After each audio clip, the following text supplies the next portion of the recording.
हमने सुना क्या कुछ कहा प्रधानमंत्री मोदी ने जेलेंस्की के सामने, और यूक्रेन की धरती पर रहते हुए, कीव में मौजूद रहते हुए मॉस्को का जिक्र किया। मॉस्को में क्या बात हुई, वहां कैसे शांति संदेश दिया, और हम ये चाहते हैं कि शांति स्थापित हो जो डायलॉग और इसके साथ डिप्लोमेसी से ही मुमकिन हो सकती है। इस संदेश के मायने सर बहुत बड़े हैं, और इसमें खुद मोदी की भूमिका आपको कितनी बड़ी नजर आती है? देखिए, भारत की हमेशा से एक विश्वसनीयता रही है, और जितने भारत के मित्र हैं उन सभी का मानना था कि भारत से हमेशा मजबूत पहल हो और मजबूत लीडरशिप। तो एक बात सही है कि मोदी जी सबसे पुराने स्टेट्समैन हैं आज की तारीख में, और भारत एकमात्र ऐसा देश है, बड़ा देश है, जिसकी विश्वसनीयता या जिसकी मित्रता मॉस्को में भी है और वॉशिंगटन में भी है। तो ये प्रिविलेज किसी के पास नहीं है। और पीस टॉक में देखिए कई दफे ये होता है कि आप क्या कहते हैं उससे बेहतर जो चीज मैटर करती है, इंपॉर्टेंट होती है, वो होती है कि कहने वाले की क्रेडिबिलिटी। तो मोदी जी का जहां तक क्रेडिबिलिटी का सवाल है वो दोनों तरफ है।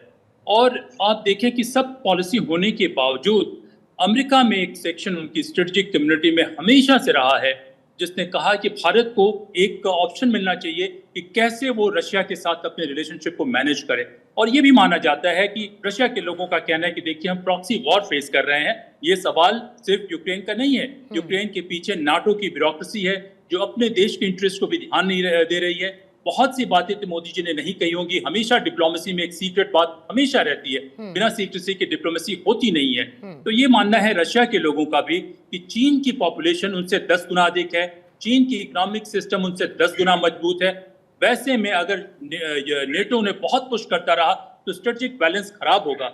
और अमेरिका में भी कुछ लोगों का ये मानना है कि देखिए अगर आप रशिया को बहुत ज्यादा दबाएंगे तो वो चीन की बहुत बड़ी जीत हो जाएगी और स्ट्रेटेजिक बैलेंस उनके भी खिलाफ चला जाएगा। तो इसमें एक माहौल तो है, लेकिन सब कुछ होने के बावजूद मुझे लगता है कि मोदी जी की जो विश्वसनीयता है, चाहे हम उनसे एग्री करें या डिसएग्री करें, वो शायद किसी दुनिया के और लीडर के पास नहीं है आज की तारीख में। तो इस वजह से एक उम्मीद की जा सकती है कि कुछ तो ओपनिंग मिल सकती है। क्या होगा हम कह नहीं सकते, क्योंकि फैसिलिटेशन या मीडिएशन या पीस टॉक्स ये बड़ा कॉम्प्लिकेटेड और टेक्निकल सब्जेक्ट होता है। हेड ऑफ द स्टेट शुरुआत कर सकते हैं या हेड ऑफ द गवर्नमेंट शुरुआत कर सकते हैं, लेकिन उसका प्रोसेस बहुत कॉम्प्लिकेटेड और टेक्निकल होता है, वो शायद हमारे देश के पास नहीं है उसका। लेकिन मुझे लगता है कि एक असर जरूर पड़ेगा और दोनों पक्ष सुनने की कोशिश करेंगे, चाहे वो नेटो हो चाहे या यूक्रेन हो या और एट द लीस्ट ओझा साहब कम से कम इतना ये हो सकता है कि शुरुआत तो हुई। हम जिस शुरुआत की बात कर रहे हैं वो शुरुआत कहां से हो रही है? वो भारत देश से शुरुआत हो रही है, वो मोदी के जरिए हो रही है, वो मॉस्को की धरती पर भी और कीव की धरती पर भी वो शुरुआत कम से कम होती हुई नजर आ रही है। जाहिर बात है रविंदर सचदेव सर, हम ये सब जानते हैं कि बहुत सारी ऐसी countries, NATO countries, European countries, America से लेकर सबके अपने अपने वेस्टेड इंटरेस्ट हैं, लेकिन भारत यहां पर डिप्लोमेसी के साथ चलते हुए एक संतुलन को बरकरार रखने की कोशिश कर रहा है। और ये कहीं ना कहीं एक इंडियन डिप्लोमेसी के लिए चुनौती भी है, क्योंकि हमारा जो पास्ट रहा है, अतीत रहा है, और एक वर्तमान की विरासत है, फिर एक प्रधानमंत्री की अपनी एक इमेज है, और जहां पर पूरी दुनिया दो हिस्सों में बंटती हुई नजर आ रही है, कोई तो हो जो खड़ा रहे और ये कहे कि नहीं, हम शांति के पथ पर अग्रसर होंगे और हम हैं आप दोनों को साथ लाने के लिए एक टेबल पर जहां बातचीत करके इसका समाधान निकाला जाए। एब्सोल्युटली पूर्णिमा जी, आई थिंक आपने बहुत ही very wisely and very rightly summarise कर दिया पूरा कि कोई तो हो जो कि इस समय दुनिया में सद्बुद्धि मिडिल पाथ की बात करे, राइट, और दोनों साइड्स के इंडिपेंडेंट बात करे। देखिए अमेरिका और नेटो देश जब कहते हैं कि इस जंग को रुकना चाहिए, वो कहते हैं कि ये जंग रुके हमारी शर्तों पे। इधर रशिया भी कहता है हाँ जंग रुकना चाहिए, पुतिन के पास भी पीस प्रपोजल है, पर वो कहता है मेरी शर्तों पे। तो कोई तो हो जो बात करे डंके की चोट पे कि दोनों साइड्स को कुछ गिव अप या एडजस्ट करना होगा शांति के लिए, डायलॉग और डिप्लोमेसी से। That's one. सेकेंडली, आप अभी ये कह रही थी कि हमारी डिप्लोमेसी के लिए चुनौतियां, agree and we understand, but मुझे तो ये लगता है कि ये जो दौरा है इसकी टाइमिंग आप देखिए ना। देखिए जेलेंस्की का इन्विटेशन मोदी जी को था, हम 6 महीने बाद जाते, अगले साल उनके नेशनल डे पे चले जाते। किसी भी देश के पास, हमारे पास 40-50 देशों के इन्विटेशंस पड़े होते हैं कि आप हमारे आइए इस ओकेजन पे, इस ओकेजन पे।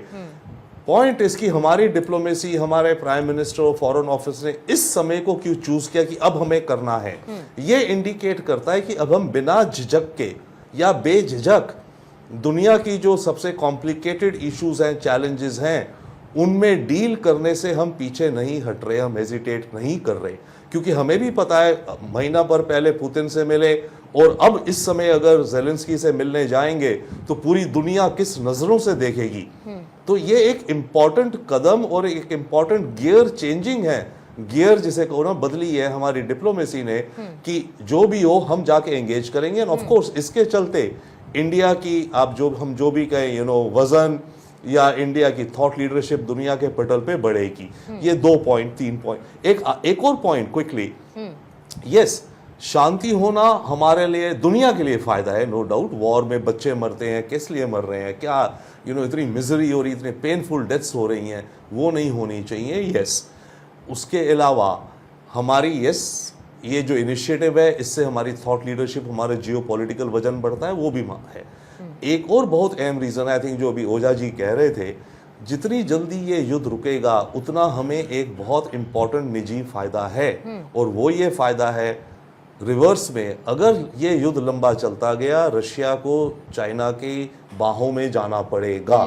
रशिया को ट्रेड के लिए, टेक्नोलॉजी के लिए, इंजीनियरिंग के लिए, इकोनॉमी के लिए चाइना की तरफ झुकना पड़ रहा है। जितना लंबा ये युद्ध चलेगा उतना ज़्यादा रशिया चाइना की तरफ टिल्ट होता जाएगा, उतना ज़्यादा हमें नुकसान है हमारी अपनी निजी नेशनल सिक्योरिटी के हिसाब से। तो मल्टीपल रीजंस हैं, ग्लोबल गुड के लिए ये युद्ध रुकना चाहिए, ह्यूमैनिटेरियन और ह्यूमैनिटी के लिए ये युद्ध रुकना चाहिए, और lastly and but not the least हमारे नेशनल इंटरेस्ट, क्योंकि भाई हम दुनिया में जो भी कर रहे हैं हमारी डिप्लोमेसी का वजन का मतलब क्या है। हम अगर विश्व गुरु बनते हैं किस लिए बन रहे हैं, अपने देश हित के लिए ना। तो हमारा देश हित इसमें है ऑल्सो फंडामेंटली कि ये युद्ध जल्दी से जल्दी रुके, बहुत जरूरी है। के सिन्हा साहब आपके पास आते हुए, क्योंकि अभी जिस तरीके का हम एक रवैया देख रहे हैं, मसलन मैं थोड़ा रिवाइज कर लेती हूँ, जब अभी यूक्रेन में है प्रधानमंत्री मोदी मौजूद, तो उस समय रूस की तरफ से कोई हमला नहीं हो रहा है। हालांकि यूक्रेन लगातार इधर अटैक कर रहा है, मॉस्को में हमने देखा जिस तरीके से हमले हुए, लेकिन प्रधानमंत्री मोदी के रहने तक किसी तरीके का हमला कोई रूस की तरफ से नहीं है। जब रूस में मौजूद थे प्रधानमंत्री मोदी, तो ज़ेलेंस्की की तरफ से बहुत कड़ी प्रतिक्रिया देखने को मिली थी। अभी तक क्या कोई रशियन मीडिया की तरफ से ऐसा कोई सेंटिमेंट, कोई नेगेटिव एस्पेक्ट क्या कोई देखने को मिला है? दूसरा, प्रधानमंत्री मोदी की मौजूदगी और उसी बात को दोहराना जो उन्होंने मॉस्को में दोहराया, ये कहते हुए कि किसी भी समस्या का समाधान रणभूमि से नहीं निकल सकता है, और अभी अभी उनकी बातों के जिक्र में ज़ेलेंस्की के सामने इसी बात को दोहराया गया। मतलब संदेश क्लियर है भारत का कि दोनों को हम एक ही बात कह रहे हैं, और दोनों के लिए यह समझना जरूरी है और समय की जरूरत भी है। पूर्णिमा जयंत, देखिए आपने जो बात कही कि जब 9 जुलाई को प्रधानमंत्री रशिया में थे और वहां पर एक उनको मोरलेस एग्री करवा लिया था कि हम लोग शांति की तरफ बढ़ेंगे और हम पीस कॉर्ड की और पीस जो डील्स हैं या पीस की बात करेंगे, ऐसी थी संभावना। इसलिए 6 वीक के बाद उन्होंने 23 अगस्त को यहाँ आए हैं, और ये पूरा का पूरा परिस्थिति बदल गया 9 अगस्त के दिन, जब क्रीमिया के आपके कुर्स्क के ऊपर में इन्होंने एक काउंटर ऑफेंसिव तो नहीं, इस काउंटर इन्वेशन किया है जो रशिया की धरती पे। देखिए, जब प्रधानमंत्री का एक बयान शुरू में जो 22 की एक बयान थी कि रशिया का एक सिक्योरिटी कंसर्न है, जो पहले भी बात कर रहे थे हमारे 2 लोगों ने जो बात की, ओझा साहब ने भी बात की, कि देखिए क्या है वो रशिया का एक छोटा सा बात है कि आप नाटो का विस्तार ना करें और हमारी सीमाओं को सिक्योरिटी में चैलेंज ना पैदा करें। जी हाँ, उसके ऊपर में ये कार्रवाई हुई है। मगर उस समय भी बात थी कि उस समय भी डिबेट हो रही थी, उस समय भी डिप्लोमेसी चल रही थी, मगर सब चीज जब रह गई तो आपको युद्ध के लिए ऐसी चीजें करनी पड़ती, चाहे वो क्रीमिया में हो या आपको, क्योंकि ये एक गलत बातें होती हैं आजकल मीडिया के ऊपर में कि डिप्लोमेसी एंड डिबेट ही ये सब चीजें ये तो होती हैं, ऐसा नहीं है। ये जियोपॉलिटिक्स में war is the extension of geo, जहां फेल होती है तब आपका ये वॉर आता है। वॉर ऐसे नहीं आता, कोई नहीं करना चाहता, कोई इंसान को मारना ही नहीं चाहता। मैं ये लेके कोई ऐसा तो नहीं है कि गन हैप्पी ट्रिगर है। और जब युद्ध खत्म होता है तो डिप्लोमेसी एंड फिर से तो आपकी बातें डिस्कशंस होती हैं और शांति की बातें होती हैं, चीजें होती हैं।